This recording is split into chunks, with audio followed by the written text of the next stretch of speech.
ప్రకాశం జిల్లా దోర్నాల మండలం పెద్ద బొమ్మలాపురం గండిచెరువు పరిసర ప్రాంత పొలాల్లో పెద్దపులి సంచారణం కలకలం రేపింది.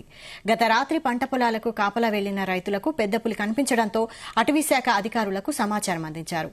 పెద్దపులి సంచరించిన ప్రాంతానికి చేరుకున్న అటవీశాఖకు చెందిన టైగర్ ట్రాక్టర్స్ పులి పాదముద్రలను గుర్తించి ఉన్నతాధికారులకు సమాచారం అందించారు. కొద్ది రోజుల క్రితం మేతకు వెళ్లిన ఆవుల మందపై పులి దాడి చేసి ఆవులను హతమార్చింది. మరలా పెద్దపులి సంచారం నేపథ్యంలో రాత్రివేళ పొలాలకు కాపలా వెళ్లే రైతులు, వ్యవసాయ కూలీలు, పశువుల కాపరులు భయభ్రాంతులకు గురవుతున్నారు.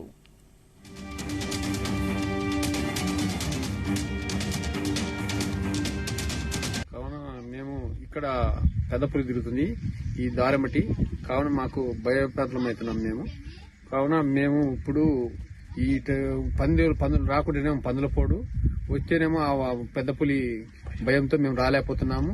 కావున ఫారెస్ట్ అధికారులకు విన్నపం చేస్తున్నాం. మేము రైతుకు పని చేసుకుని జీవించే వాళ్ళము. మేము బొప్పాయి, అరటి, మిరప పంటలు వేసుకుని రాత్రులు కూడా కావిలు రాని మాకు తప్పని పరిస్థితి. ఈ ఏరియాలో పులి తిరుగుతున్నది కాబట్టి ఫారెస్ట్ వాళ్ళు కూడా తిరిగిపోతున్నారు. కానీ మాకు పులి బీడ తగ్గించేదానికి మీరు ఏదైనా మా పంటల నష్టానికి మాకు చాలా ఇబ్బంది పడుతున్నాము.